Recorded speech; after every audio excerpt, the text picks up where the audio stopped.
வணக்கம். தமிழக வெற்றிக் கழகம் புதுச்சேரியில் புதுச்சேரி மாநிலத்தில் எந்த கட்சியினுடனும் கூட்டணி வைக்கவில்லை என்று தமிழக வெற்றிக் கழகத்தினுடைய பொதுச் செயலாளர் என் ஆனந்த் ஒரு அறிவிப்பை வெளியிட்டிருக்கின்றார். அந்த அறிவிப்பில் தமிழக வெற்றிக் கழகத்தினுடைய கட்சியினுடைய தலைவர்களுடைய வழிகாட்டுதலின்படி 2026 ஆண்டு நடைபெறக்கூடிய இந்த தமிழக சட்டமன்ற தேர்தலில் பெரும்பான்மை பலத்துடன் வெற்றி பெற்று ஆட்சி அமைப்பதற்கான அனைத்து வியூகங்களையும் வகுத்து தேர்தலை சந்திப்பதற்காக தமிழக வெற்றிக் கழகம் தயாராகி வருவதாக அதில் குறிப்பிட்டிருக்கின்றார்.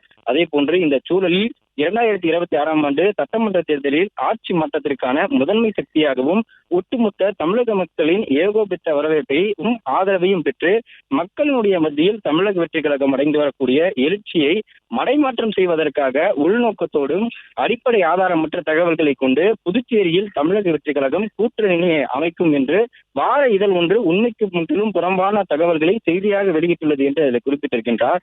அதே போன்று இந்த செய்தி முற்றிலும் தவறானது என்றும் அடிப்படை ஆதாரமற்றது என்றும் இது போன்ற வதந்திகளையும் பரப்பு ஊடகத்தின் பொய் செய்திகளையும் மக்கள் புறக்கணித்து விடுவார்கள் என்றும் கூட்டணி தொடர்பாக தமிழக வெற்றிக் கழகம் புதுச்சேரி மாநிலத்தில் யாருடனும் பேச்சுவார்த்தையில் ஈடுபடவில்லை என்று இந்த அறிக்கையின் வாயிலாக அவர் தெரிவித்திருக்கின்றார். தமிழக வெற்றிக் கழகத்தின் புதுச்சேரி மாநில பொறுப்பாளர்களின் விவரங்களை கட்சியினுடைய தலைவர் விரைவில் அறிவிப்பார் என்றும் தேர்தல் நிலைப்பாடு குறித்தும் கட்சியினுடைய தலைவரை முடிவெடுப்பார் என்றும் மக்களை குழப்பும் நோக்கில் தமிழக வெற்றிக் கழகம் தொடர்பான யூகத்தின் அடிப்படையில் உண்மைக்கு புறம்பான கருத்துக்களை செய்திகளாக வெளியிடுவதை ஊடகங்கள் தவிர்க்க வேண்டும் என்று கட்சியினுடைய தலைவருடைய வழிகாட்டுதலின்படி இந்த அறிக்கையில் தெரிவித்துக் கொள்வதாக அவர் குறிப்பிட்டிருக்கின்றார். தொடர்ந்து தமிழகத்தில் நடைபெறக்கூடிய இந்த சட்டமன்ற தேர்தலுக்கு மட்டுமே தமிழக வெற்றிக் கழகம் தயாராகி வருவதாகவும் புதுச்சேரியில் எந்த கட்சியினுடனும் கூட்டணி வைக்கவில்லை என்று இந்த அறிக்கையின் வாயிலாக தமிழக வெற்றிக் கழகம் தெரிவித்துக் கொள்வதாக அதில் குறிப்பிட்டிருக்கின்றார்.